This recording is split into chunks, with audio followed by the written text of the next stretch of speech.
¿Cómo están? Buena tarde, bienvenidas, bienvenidos a una emisión más de Democracia en la Mesa. Hoy en día vamos a hablar de la estrategia de capacitación y asistencia electoral que se aplicó para el proceso electoral federal y los 32 concurrentes que tuvimos este año. Y para hablar de ello, en esta ocasión nos acompaña la consejera Norma de la Cruz. Bueno, pues ella se encuentra aquí y además, bueno, ahorita nos platicará, consejera, pero además con una gran experiencia en ese tema. Y también aquí en la mesa, voy a comenzar con las mujeres, nos acompaña Marijose Flores. Ella fue capacitadora del Distrito 2, zona rural, pero además prefieres que te digamos Majo. Hola, Majo. Por favor. Muy bien, Majo. Está también aquí con nosotros Jesús Navarro. Él fue capacitador del Distrito 15, zona urbana. Hola, Jesús. ¿qué tal? ¿Cómo estamos?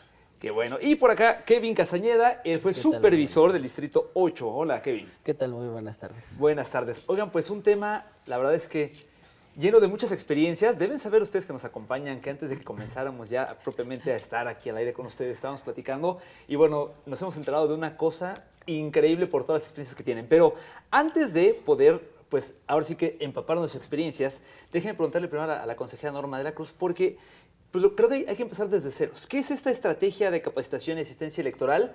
Porque medio que nos suena, pero seguramente la gente pues, podrá saber más a profundidad. ¿Qué es? Sí, bueno, ya dices el nombre completo. Nosotros usamos lo hacemos en corto y le llamamos la ECAI. Y la ECAI es una serie de lineamientos, directrices. En el Instituto Nacional Electoral tenemos que ser capaces de organizar, y esto es una de las cosas que marcan la diferencia de lo que hace el instituto. Tenemos que ser capaces de instalar casillas. No importa en qué parte del país estemos. O sea, no importa si estás en el desierto, si estás en la selva, no le hace, ¿no? Y entonces, el tener una estrategia de capacitación y asistencia electoral nos permite, por un lado, tener un marco de referencia para que podamos actuar en todo el país.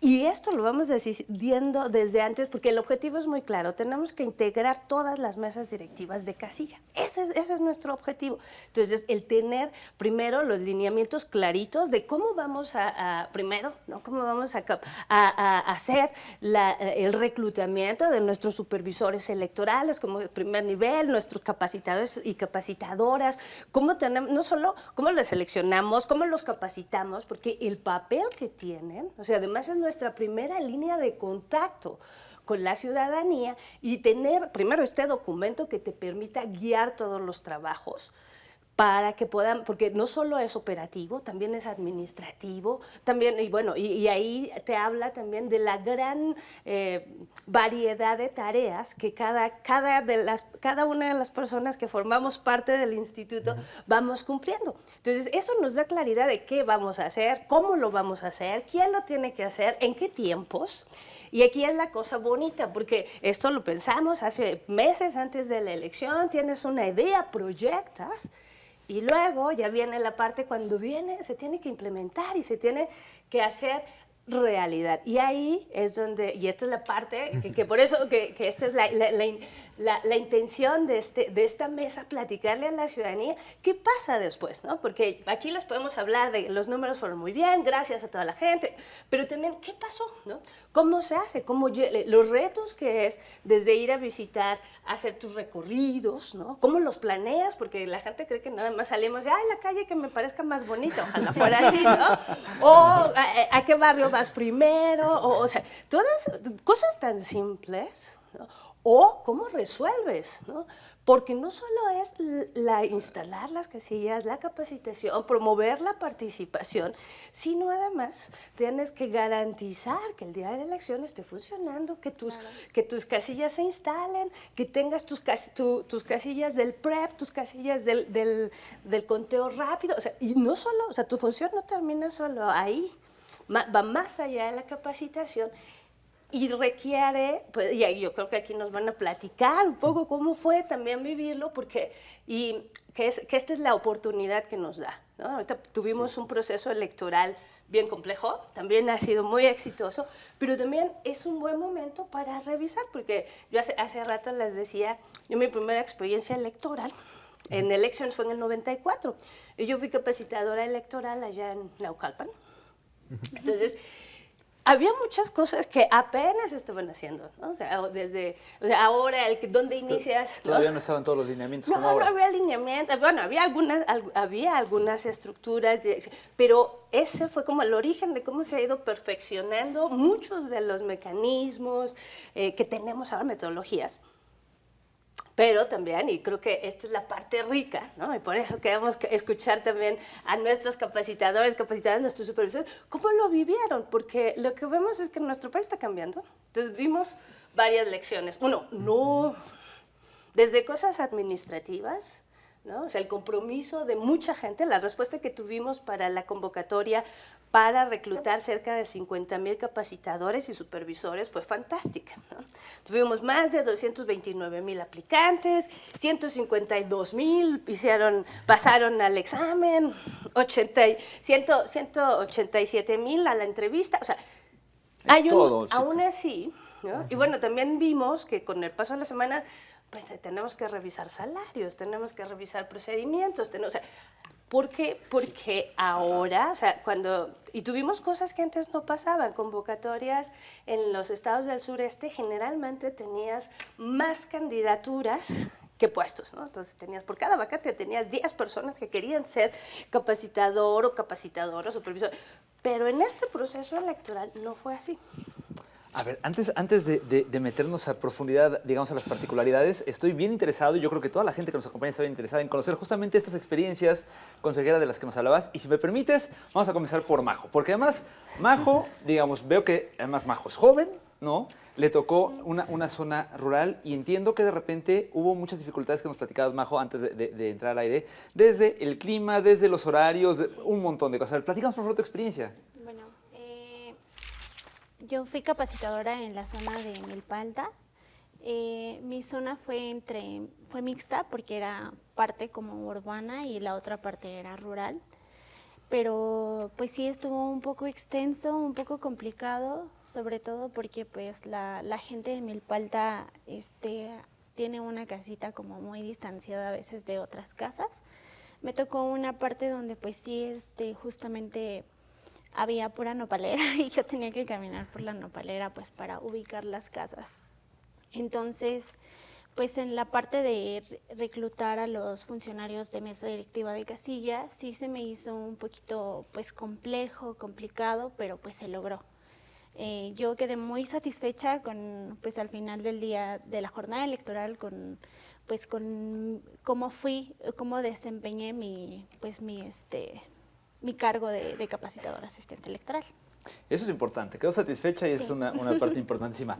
Déjeme, antes de que se nos termine ese primer bloque, ir rápidamente con Jesús. Jesús, porque a él tocó también una parte, digamos, la parte urbana, que pareciera ser más fácil, pero no siempre es así. Sí, me tocó les comentaba a mis compañeros hace rato, me tocó esta zona en Benito Juárez, por ahí de la colonia Ermita, y la verdad es que ya había participado en otros procesos, y este proceso, la zona tiene personas que participan mucho.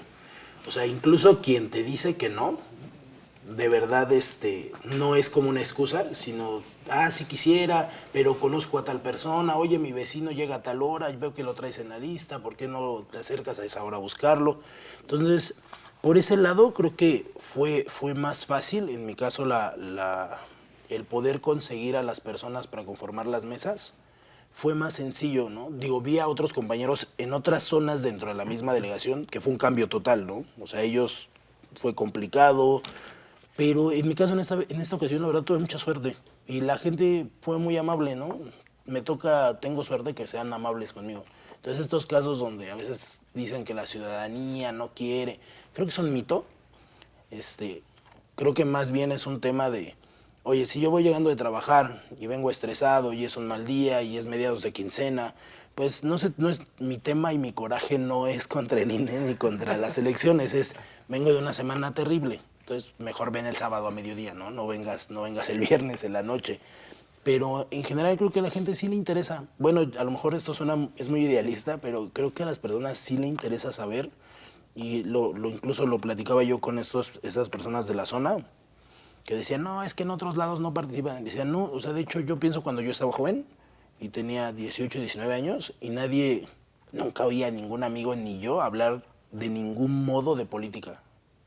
Y ahora es muy fácil ver a jóvenes teniendo pláticas con la información que tienen a la mano, digo, van madurando poco a poco esas pláticas, pero ya ocurren y eso hace que más población participe, ¿no? Entonces, Uy, interesantísimo.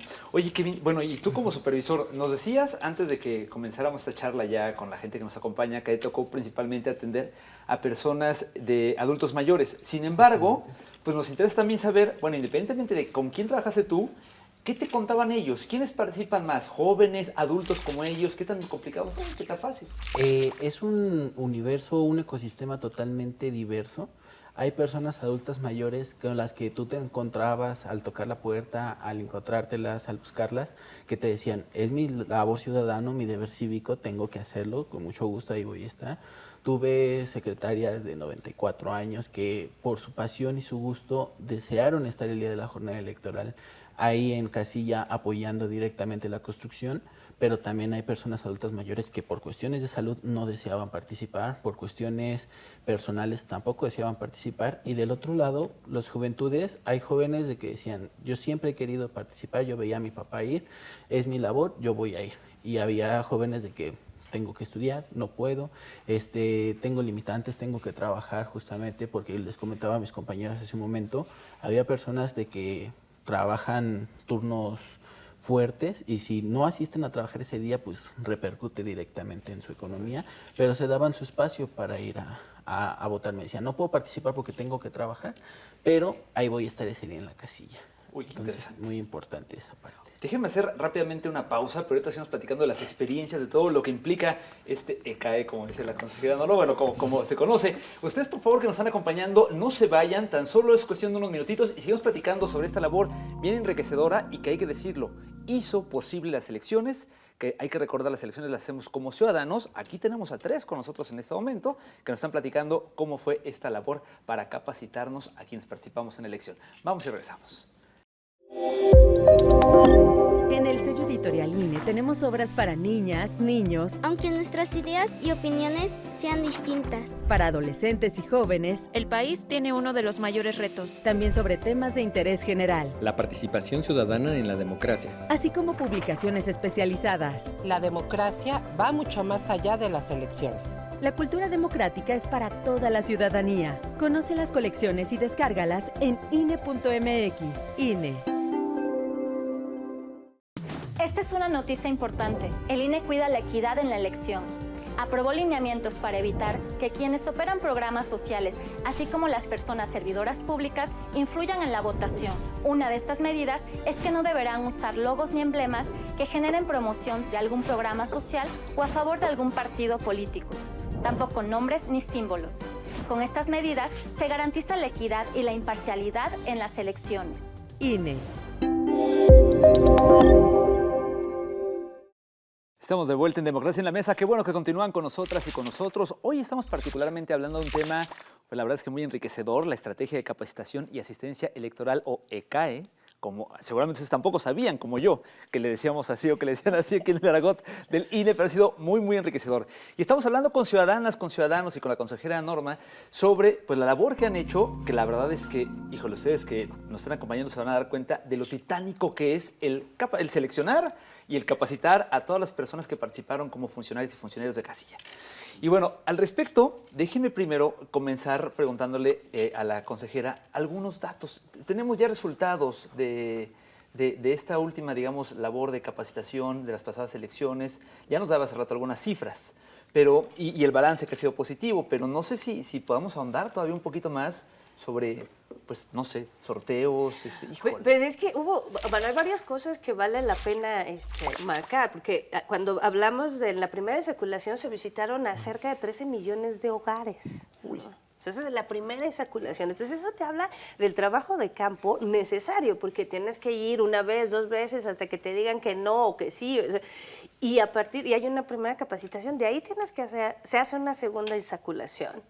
Y de ahí es que vamos a hacer ya no solo una segunda capacitación, simulacros, y ya se viene esta cosa muy fina de poder coordinar. Y no solo es coordinar, sino transmitir entusiasmo, este compromiso, ¿no? Porque recordemos que también la labor que hacen las y los ciudadanos como funcionariado es voluntario, ¿no? Y también el trabajo que hacen este ejército ciudadano de CAEs y supervisores y supervisoras, ¿no? También es temporal. Entonces, la necesidad de organizar una estructura tan grande, ¿no? Con y por eso la estrategia de capacitación, para que con 50,000 personas no sea suficiente para poder capacitar a más de 1,5 millones, para poder instalar más de 170,000 casillas. Y hay cosas que se dicen muy fáciles cuando hablamos en números así, 170,000 casillas, 1,600,000, pero cuando te empiezas a bajar y dices, bueno, pues resulta que no solo era eso, también teníamos que aplicar las medidas de inclusión para personas con discapacidad. Entonces, y tuvimos que hacer medidas de inclusión por si hay personas que hablaban lenguas indígenas. O sea, hay una serie, no es solo llegar y hacer, sino hay un trabajo atrás y que requiere también la formación y la sensibilización de nuestro personal, porque finalmente esa es la primera cara que ve el instituto, ¿no? O sea, es tu interacción con ellos. Y eso es por un lado, y luego tiene también esta forma bien rica, y nosotros invitamos a todos los que fueron supervisores y capacitadoras y capacitadoras electorales, porque se basa esta convocatoria para concursos de relatos, cuentos, videos, los TikToks, por favor, hicieron unos buenísimos, porque también es una experiencia no solo laboral, es una experiencia de vida que te va marcando y que también estableces una relación diferente con tus vecinos y tus vecinas, siempre te van a recordar. Sí. Y te recuerda porque tú les dejaste la experiencia de ser funcionaria de casilla. Y hace rato decía Jesús muy bien, ¿no? O sea, hay una serie de mitos alrededor de los procesos electorales que cuando las personas se involucran y toman en sus manos los procesos, pueden decir claramente, como hace unos días que alguien decía, bueno, es que hubo fraude, claro que no. O sea, el fraude es hablar de fraude, porque nuestras vecinas, nuestros vecinos, todos lo vimos cómo sucedió. Entonces, y esto solo es como una parte de la formación ciudadana, porque tenemos que recordar, la ciudadanía no se ejerce solo el día de las elecciones, ¿no? Y solo es una parte, sí, ¿no? Y la labor tan fundamental que se hace, ¿no? Y aquí hablamos de si es necesario hacerla continua, tiene que ser permanente, integrarla con una visión de Estado, de educación, ¿no? Tendría que ser parte del currículum, ¿no? Desde que estás en la... Ahora sí, desde que los más pequeñitos empezar, porque si no vamos desarrollando el ejercicio, ¿no? O sea, la democracia la tienes que vivir, la tienes que ejercitar, ¿no? Oye, al respecto, déjame preguntarle, no sé, Majo, escuchábamos a la consejera, pues justamente este tema, la relatoría, los TikToks, para ti, ¿qué representó esto? Es decir, ¿cambió tu vida? ¿Tuviste oportunidad es decir, terminó tu jornada ese día? Y cuando llegaste con tu familia, con tus amigos, con tu pareja, lo que sea, ¿qué les contaste? Oye, es que vengo bien, ¿qué? Bueno, sí quedé muy satisfecha, pero muy cansada también. Entonces, pues, la verdad es que justo como que la gente pregunta cómo te fue, cómo estuvo, qué viste, ¿no? A lo mejor igual y hasta los vecinos te dicen, oye, tú estuviste ahí, ¿quién ganó, no? Pues las conveniencias de cada persona. La verdad es que, pues... justo el estar como CAE, como funcionario de casilla, te das cuenta de muchas cosas que involucra un proceso electoral. Entonces, yo sí le recomiendo a la gente que se involucre un poquito más en estos procesos electorales, que participe, que sea funcionario de casilla, que sea observador electoral, para que vea lo que involucra un proceso electoral, estar ese día en la jornada electoral. Kevin, tú hace rato hablabas algo, no me acuerdo si lo dijimos ya al aire o no, pero tú decías, hace falta de repente, cuando vemos desde tu punto de vista, una mayor participación cívica. Así es. Es una participación cívica, un interés hacia la construcción de la ciudadanía como principal eje rector del instituto. También es muy importante el destacar y el acercar, como decía la consejera hace un momento, el vivir la democracia día con día a través de ejercicios. Ya el instituto desarrolla distintos elementos como lo es la consulta juvenil e infantil, que apoya justamente este fortalecimiento de la democracia, y es muy importante esta aprehensión de que tú cuando llegas a tocar la puerta y dices, buenas tardes, usted fue insaculado para ser posible funcionario de casilla, y llegas a sensibilizar a la gente para que vean que esa labor va a ayudar a construir una de las elecciones más grandes y van a ayudar a construir el futuro que está por venir. Entonces eso es lo más importante, esta sensibilización de la ciudadanía para construir las elecciones y construir el futuro. Ahora, Jesús, no es la primera vez que tú participas en un proceso, ya nos platicabas. Sí. Y además, pues, a ver, voy a cometer una indiscreción para la gente que nos acompaña, pero decía Jesús, además, me considero bueno. O sea, Jesús sabe que y qué bueno que la gente pueda llegar a ese nivel de decir, me gusta hacer esto y soy bueno. Jesús, tú nos hablabas de algo que es bien importante. Tú, como una persona que se dedica a llegar a la gente, acercarse a ella, ocupas experiencias vivenciales. A ver, cuéntanos un poquito esa experiencia. ¿Cómo te acercas a la gente? Creo que justo va de la mano de lo que comentaba ahorita Kevin.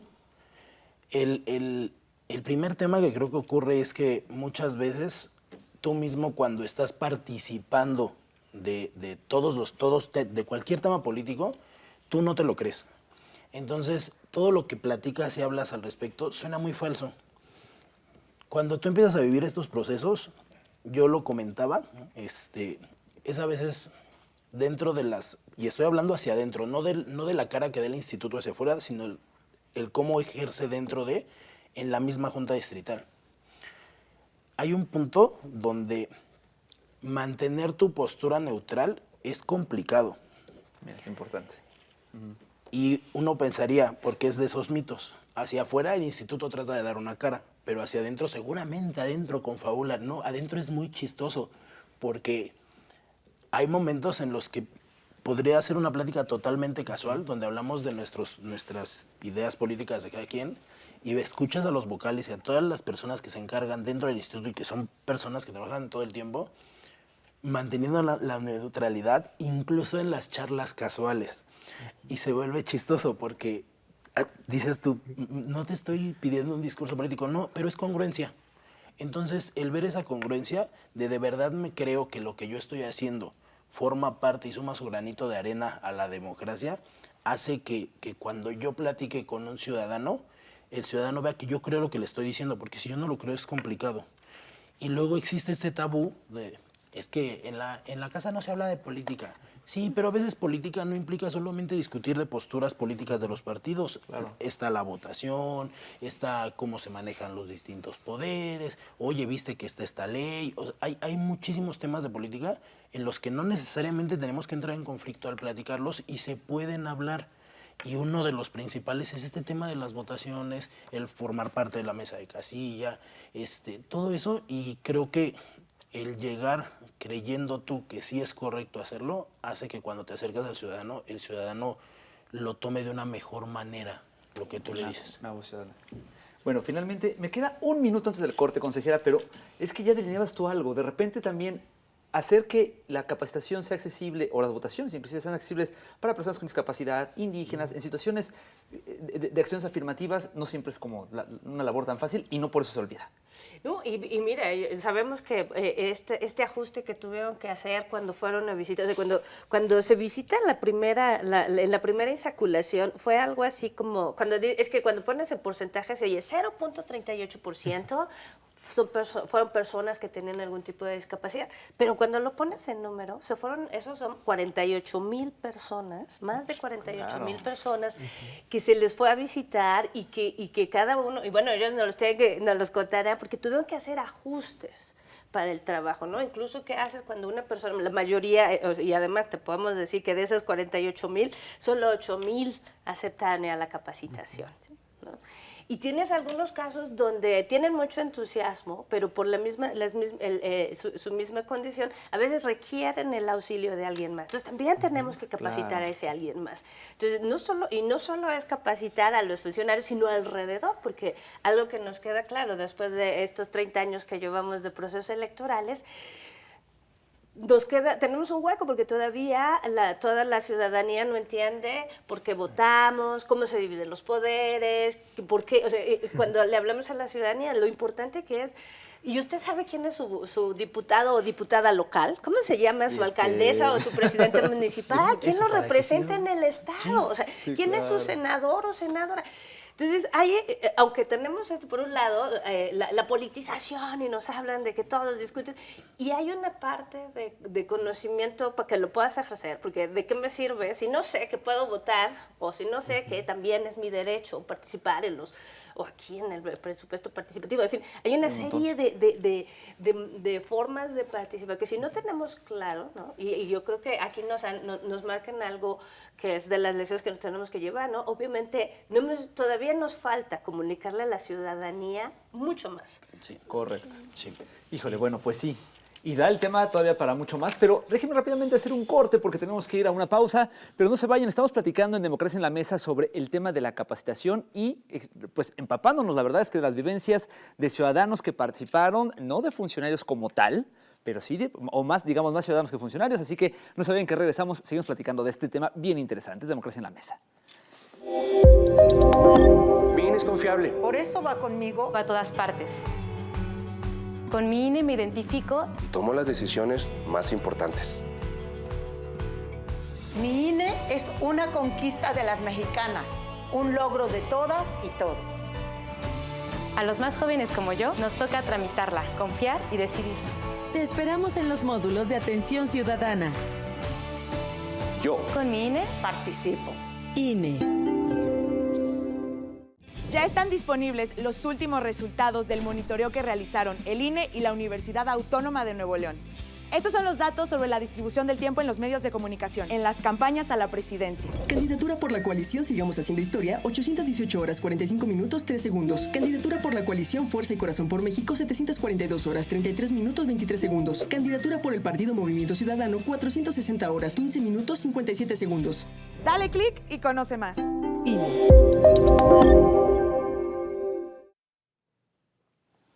Qué bueno que continúan con nosotras en Democracia en la Mesa. Hoy el tema bien interesante, la estrategia de capacitación y también asistencia electoral. Y justamente hablando de asistencia electoral, déjeme retomar un poco el hilo que traíamos antes del corte sobre pues estas comunidades para las que pensamos erróneamente que no es tan fácil el problema, ¿no? Y digo erróneamente porque al contrario, se ha fortalecido mucho. En el 2023, el año pasado, hubo una de las sesiones del Consejo donde se discutía si deberían volverse a circular a las personas con discapacidad, si no, si sí. Hubo un debate bien rico y bueno, en esta ocasión, pues aprovecho este contexto para preguntarte, Kevin, sobre una de las experiencias que tuviste, porque a ti te tocó como supervisor, pues justamente estar al pendiente de personas que tenían algún tipo de discapacidad. Cuéntanos un poco al respecto, por favor. Es muy importante cómo el entramado institucional contempla la participación de cualquier persona sin ninguna limitante, desde la vocalía de organización electoral que se encarga justamente de buscar las casillas y los domicilios más idóneos para la colocación de esa casilla con mayor accesibilidad, para que todas personas sin ninguna limitante, ya sean adultos mayores, personas en silla de ruedas o con alguna discapacidad, ya sea intelectual, motriz, etcétera, puedan ejercer ese día su derecho al voto o, como lo vimos nosotros a lo largo del proceso electoral, participar como funcionarias o funcionarios de mesa directiva de casilla, ¿no? Entonces, viene desde la parte de la organización electoral y más que nada también la capacitación electoral, porque se facilitaban materiales especiales. Tenemos plantillas brailes donde se transformaba todo este material e incluso me tocó ver cómo se transformaba justamente el mismo manual de funcionarios para mesa directiva de casilla, se volvía braille también para acercar este material a todas las personas y justamente aperturar un espacio seguro de confianza donde cualquier ciudadano puede participar en cada una de las 170,000 casillas que se instalaron. Alguien hizo su tarea muy bien. Jesús, bueno, déjame preguntarte algo. Yo sé que tú no eres el especialista, pero desde tu experiencia como quien participó en este tipo de encuentros, me tocó ver como ciudadano, ir a votar y efectivamente ver el material braille, ver que se escogieron lugares con rampas para que las personas con silla de ruedas o simplemente con bastón pudieran tener un acceso más ágil. Pero de repente como que no pensamos tanto, por ejemplo, en las comunidades de toda la diversidad sexual, por ejemplo, ya para no encasillar a nadie. ¿Qué experiencia tú tuviste, digamos, con este tipo de comunidades? Yo aquí hay una parte que lo platicaba yo mucho en los simulacros y es un punto en el que les hacía mucho hincapié. Y lo que yo les comentaba a todos los que fueron funcionarios y me tocó atender, que el instituto hace su parte facilitando los materiales y facilitando una guía de posibles conductas que pudiéramos tener que permitan a estas personas sentirse en un espacio seguro. Pero se necesita la ciudadanía sumando, porque de nada sirve que yo venga como instituto y facilite una plantilla braille si llega una persona con alguna debilidad visual y esa persona no sabe braille. Entonces, pero es muy probable que no venga sola, o si no viene sola, que pida apoyo en la casilla a alguno de los funcionarios, y ahí es donde la ciudadanía tiene que poner su parte. Yo se los comentaba porque muchos de ellos me decían, es que me tengo que aprender todo el protocolo, y yo les decía, tienes que ser humano. O sea, tienes que ser humano. ¿A qué voy? Si yo llego y te digo, oye, no veo, ¿me puedes ayudar a ejercer mi voto? Y ahí es donde todos tenemos que poner nuestro granito de arena. Los demás compañeros, pues oye, sí, acompáñalo a que ejerza su voto, ¿no? Respeta su voto y el apoyo que te está pidiendo. Entonces, no basta con que el instituto haga su chamba, porque sí la está haciendo, sino que, lo comentaba ahorita con Kevin, el problema de ser el cambio cívico es que es una carreta que jalamos entre muchos y todos tenemos que jalarla para el mismo lado. Entonces el instituto puede poner todas las normativas, pero sí como ciudadanos sí nos toca decir, oye, ¿sabes qué? Si es de la comunidad trans, pues ¿por qué lo voy a tratar diferente a cómo lo trataría fuera quien fuera, sea de la comunidad que sea y pertenezca al segmento de la población que pertenezca?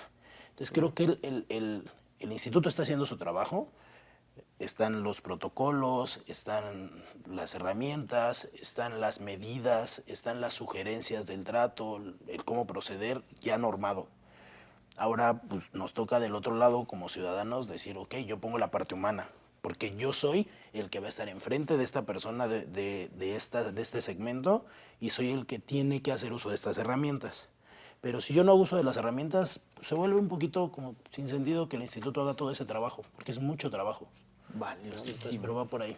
No, bueno, totalmente de acuerdo.